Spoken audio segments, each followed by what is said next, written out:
तो बच्चों, आज के इस लेक्चर में हम लोग बात करेंगे घूर्णन गतिज ऊर्जा। मीन्स घूर्णन गतिज ऊर्जा क्या होता है। तो लाल मेरा, जैसा कि हम लोग जानते हैं गतिज ऊर्जा से कि किसी वस्तु में उसकी गति के कारण जो कार्य करने की क्षमता निहित होती है या कहो ऊर्जा निहित होती है, उसे लाल हम लोग क्या कहते थे? गतिज ऊर्जा कहते थे। क्या कहते थे? गतिज ऊर्जा। तो यहां पर देखो, पिंड हम क्या करें? घूर्णन गतिज ऊर्जा। यानी कि लाल पिंड जो है वो क्या कर रहा है? घूर्णन कर रहा है, मतलब घूम रहा है। तो अगर कोई पिंड, हम यूं कहेंगे कि कोई पिंड किसी निश्चित अक्ष के परितः घूम रहा है, मतलब घूर्णन गति कर रहा है या घूर्णन कर रहा है, तब पिंड में जो गतिज ऊर्जा या यूं कहो जो ऊर्जा कहो, क्या कहो कि जो ऊर्जा निहित होती है उसे उस पिंड की लाल मेरा क्या कहते हैं? हम लोग घूर्णन गतिज ऊर्जा कहते हैं। डियर, क्या कहते हैं? घूर्णन गतिज ऊर्जा। तो हमने क्या कहा कि यदि कोई पिंड किसी निश्चित अक्ष के परितः घूर्णन कर रहा है, तब पिंड की घूर्णन गति में जो ऊर्जा निहित होती है उस पिंड की लाल मेरा क्या कहते हैं? घूर्णन गतिज ऊर्जा कहते हैं। ठीक है, तो आइए देखिए, हमने यही डियर लिख भी रखा है। इसके बाद में हम लोग इसको समझते हैं। पहले डेफिनेशन देख लेते हैं जो लिखे क्या कि किसी निश्चित अक्ष के परितः, हमने क्या कहा?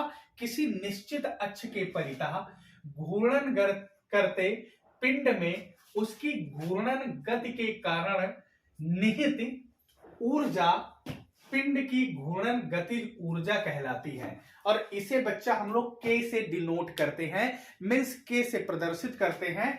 और ये डियर होता है के बराबर 1/2 आई, 1/2 आई ओमेगा स्क्वायर। क्या होता है? के बराबर 1/2 आई ओमेगा स्क्वायर। जैसा कि हम जानते हैं ऊर्जा, तो ऊर्जा का बच्चा मात्रक क्या होता है? जूल। तो क्या होगा? जूल। यहां पर आई मेरा लाल क्या है? जड़त्व आघूर्ण है। आई डियर क्या है? जड़त्व आघूर्ण। जबकि ओमेगा क्या है? ओमेगा आपका कोणीय वेग है। क्या है डियर? कोणीय वेग है। तो अब यहां पर हम डियर देख रहे हैं, सबसे पहले तो हम आपको एक बात बता दें। ऐसे सोचो कि एक चाक का टुकड़ा ले लो। क्या लाल ले लो? चाक का टुकड़ा। और हमने चाक का वो टुकड़ा ले लिया और उसको ऐसे पकड़ो और क्या करो? उस पर फोर्स लगाओ। और फोर्स लगा के उसको ऐसे इतना फोर्स लगाओ कि पिस जाए, और फिर बच्चा ऐसे छोड़ो। तो तुम देखोगे कि चाक को जब फोर्स लगा के पीस दिया और ऐसे छोड़ दिए तो बहुत छोटे छोटे कण तुमको मिलेंगे। उस चाक के टुकड़े के ढेर सारे कण, एक आधा नहीं डियर मिलेगा, ढेर सारे कण मिलेंगे। तो ढेर सारे कण मिलेंगे। अब क्या करो? इन कणों को फिर से क्या करो? एक पास इकट्ठे कर लो, थोड़ा सा पानी डाल दो, तो फिर से जैसी चौक थी लगभग उसी शेप में फिर से आ जाएगी।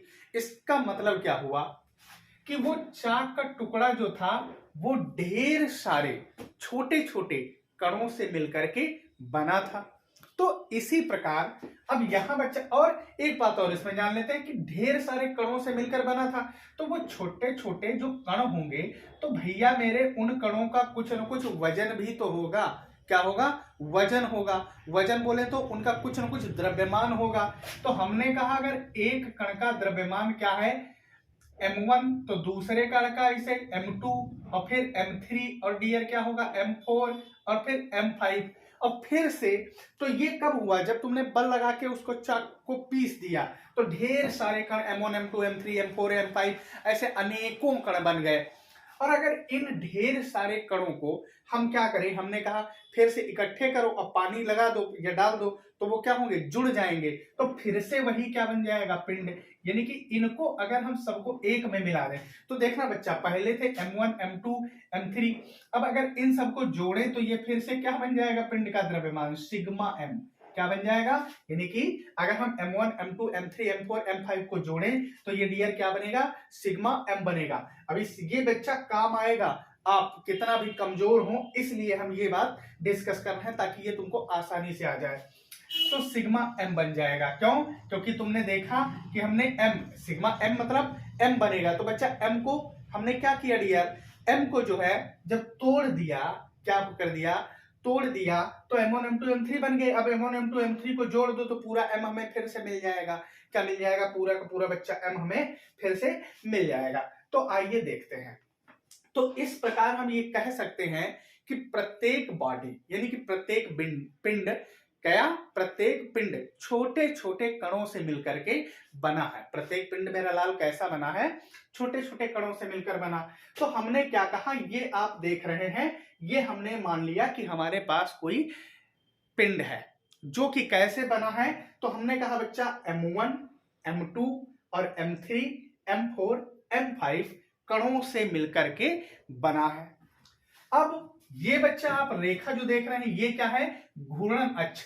और इसी घूर्णन अक्ष के परितः ये पिंड क्या कर रहा है? यो यो यो यो बच्चा क्या कर रहा? गति कर रहा है। लाल मेरा क्या कर रहा है? गति कर रहा है। तो पिंड जो है, और पिंड जिस वेग से गति कर रहा है वो बच्चा कोणीय वेग ओमेगा है। क्या है? पिंड का कोणीय वेग ओमेगा है। ठीक है बच्चा।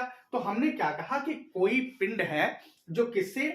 M1 M2 M3 M4 M5 और ऐसे ढेर सारे M6 M7 M8 कणों से मिलकर के डॉट डॉट कणों से मिलकर के बना है। अब जिनकी अगर घूर्णन अक्ष से दूरियां बच्चा देखो, ये घूर्णन अक्ष का मध्य बिंदु है O, या ऐसे कहो सीधे कहो सेंटर ऑफ मास है इसका बॉडी का। तो घूर्णन अक्ष से इनकी दूरियां बच्चा क्या है? M1 द्रव्यमान के कण की R1 R2 R3 R4 dot dot dot dot ऐसे ही है। तो देखिए बच्चा हमने यही लैंग्वेज में लिख रखा है, यहां पर ध्यान से देखना। क्या लिखा है कि माना, क्या मान लिया कोई पिंड M1 M2 M3 dot dot द्रव्यमान के कणों से मिलकर बना है।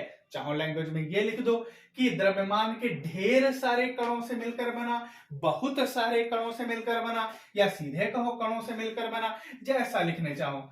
जिनकी हमने बच्चा क्या कहा था? घूर्णन अक्ष से दूरियां R1 R2 R3 dot dot है। तो जिनकी घूर्णन अक्ष से दूरियां क्रमशः R1 R2 R3 dot dot है। फिर हमने कहा पिंड जिस वेग से घूम रहा है वो कोणीय वेग बच्चा ओमेगा है। तो वही लिखा है पिंड का कोणीय वेग ओमेगा है, जिससे पिंड घूर्णन अक्ष के परितः क्या कर रहा है? घूर्णन गति कर रहा है। तब पिंड में M1 द्रव्यमान के कण का रेखीय वेग, क्योंकि इसमें ऐसा कोई कण नहीं होगा जब पिंड घूमना स्टार्ट करेगा तो बच्चा उस समय इसमें थोड़ी रेखीय गति भी तो होगी। तो बता रेखीय गति में तो रेखीय वेग होगा। तो रेखीय वेग डियर होगा क्या? तो देखिए वो रेखीय वेग होगा बच्चा v बराबर, आप जानते हैं रेखीय वेग क्या होता है? v बराबर r ओमेगा। क्या होगा डियर? r omega.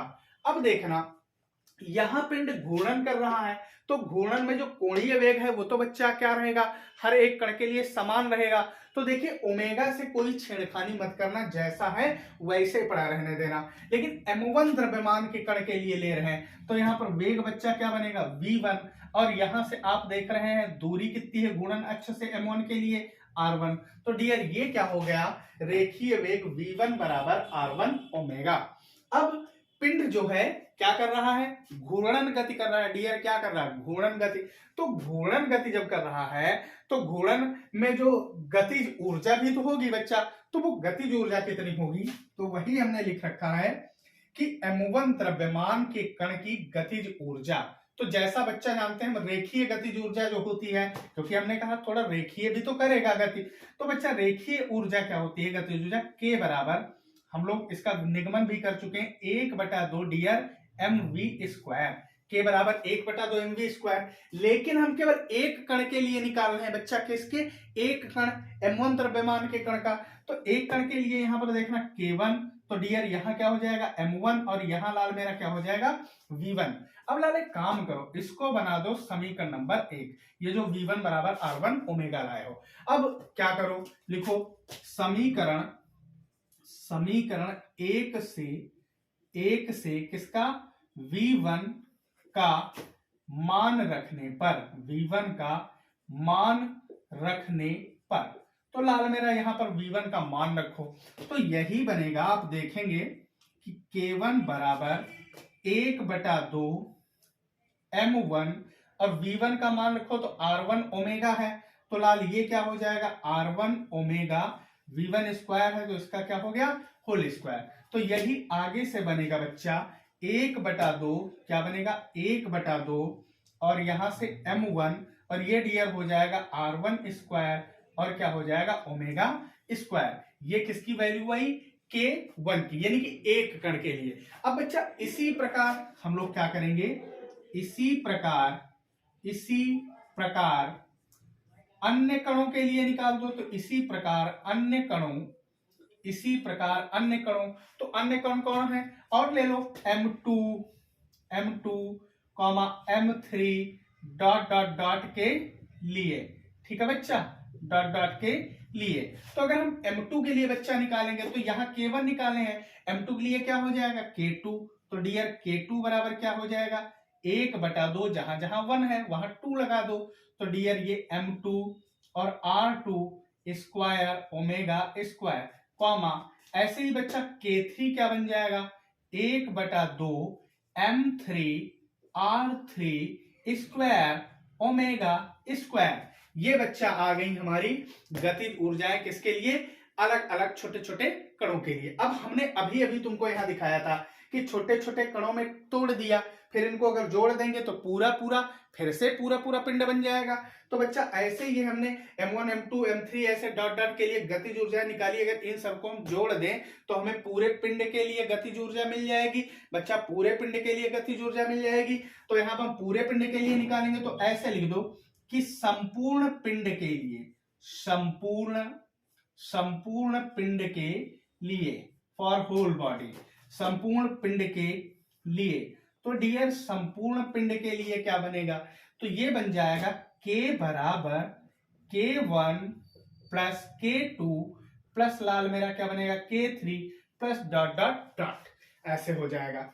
अब एक काम करेंगे, यहां से हम ये सब वैल्यू लिखेंगे, इसके बाद यहां से बच्चा कर रहे हैं हम, तो ये बनेगा देखिएगा K बराबर, अब डियर K1 देखो है कितना, तो K1 आपके पास जो है वो डियर कितना है, K1 है 1/2 M1 R1 square omega square plus K2 कितना है 1/2 M2 R2 स्क्वायर और ओमेगा स्क्वायर प्लस बच्चा K3 1/2 M3 R3 square omega square 1/2 M3 R3 square omega square और ऐसे प्लस डॉट डॉट ये हो जाएगा। अब बच्चा ध्यान से देखो, तो ओमेगा स्क्वायर आपको तीनों में क्या मिल रहा है, कॉमन मिल रहा है। तो डियर K बराबर ओमेगा स्क्वायर हमने क्या निकाला, कॉमन, तो बचा क्या, ये बचा 1/2 M1 R1 square plus 1/2 M2 R2 square plus 1/2 M3 R3 square plus dot dot dot.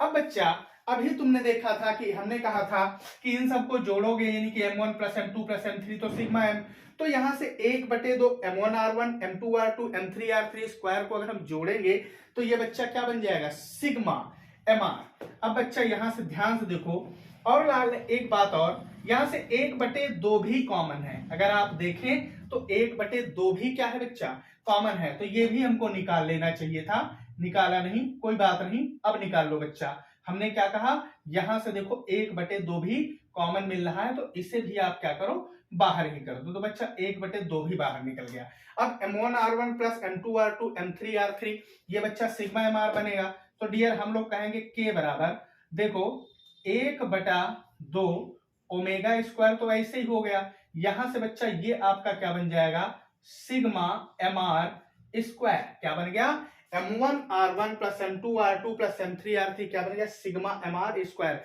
यहां पर लाल मेरा ये जो सिग्मा है ये पदों का योग है डियर, क्या है, सिग्मा पदों का योग। बट हम जानते हैं, बट हमें पता है कि सिग्मा MR स्क्वायर बराबर क्या होता है, जड़त्व आघूर्ण आई, क्योंकि द्रव्यमान और घूर्णन अक्ष की दूरी के वर्ग का गुणनफल क्या होता है, जड़त्व आघूर्ण आई के बराबर होता है। तो डियर सिग्मा mr स्क्वायर बराबर हम लोग क्या कहेंगे, आई। तो देखो यहां पर ये आएगा निकल के एक्सप्रेशन के बराबर 1/2 लाल हमने वही से उतारा और हमने कहा सिग्मा mr स्क्वायर आई बनेगा, तो ये हो गया आई, और ओमेगा स्क्वायर तो डियर चल ही रहा है, तो ये क्या बना, के बराबर 1/2 भी चल रहा था पहले से, तो के बराबर 1/2 और बच्चा सिग्मा mr स्क्वायर बन गया आई और ओमेगा स्क्वायर। तो ये लाल हमें प्रूफ करना था, ये था हमारा गतिज ऊर्जा का व्यंजक, क्या, के बराबर 1/2 आई ओमेगा स्क्वायर। और अगर यहां से हमको जड़त्व आघूर्ण की परिभाषा बनानी हो तो बच्चा कैसे बनेगा, अगर हम ओमेगा यानी कि हम लोग कोणीय वेग को एकांक मान लें, तो अगर हम ऐसा कहें कि यदि ओमेगा बराबर 1, बच्चा हमने ओमेगा का मान क्या कर दिया 1, तो डियर आप यहां से देखेंगे ओमेगा का मान 1 करेंगे, देन आप देखेंगे ये हो जाएगा के बराबर 1/2 आई, और बच्चा ओमेगा का मान 1 हो गया तो ओमेगा स्क्वायर 1 का स्क्वायर, ये तो 1 ही रह गया। अब यहां से देखो 2 इधर बटे में इधर जाएगा बच्चा, काम हो जाएगा गुणे में, तो हम ये कहेंगे कि आई बराबर यहां से डियर क्या निकल के आएगा, 2k निकल के आएगा, क्या निकल के आएगा 2k।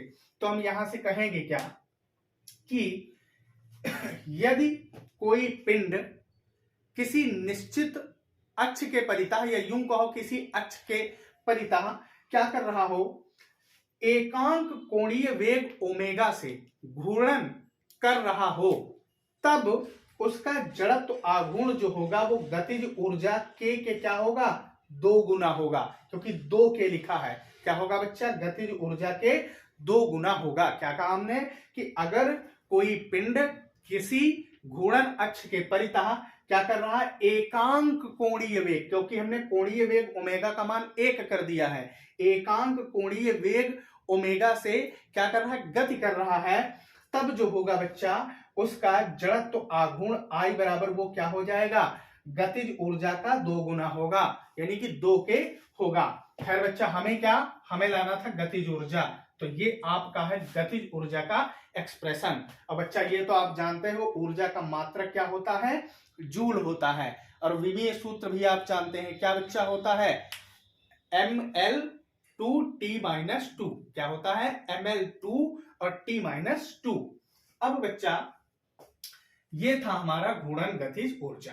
तो अगर आपको हमने, जैसा कि आप जानते हैं कि हमारे यहाँ नोट्स बनाने में कोई दिक्कत नहीं होती, नोट्स बनाना है, घूर्णन गतिज ऊर्जा हेडिंग बच्चा डाल देना, और फिर ये घूर्णन गतिज ऊर्जा की डेफिनेशन लिख देना, ठीक, और फिर ये वाला फिगर बना लेना, और फिर यहाँ से माना दाना अपना लिख लेना, स्टार्ट करना, ये लिखते चले आना, यहाँ तक व्यंजक को क्या करना, यहाँ तक प्रूव कर देना, ठीक है बच्चा।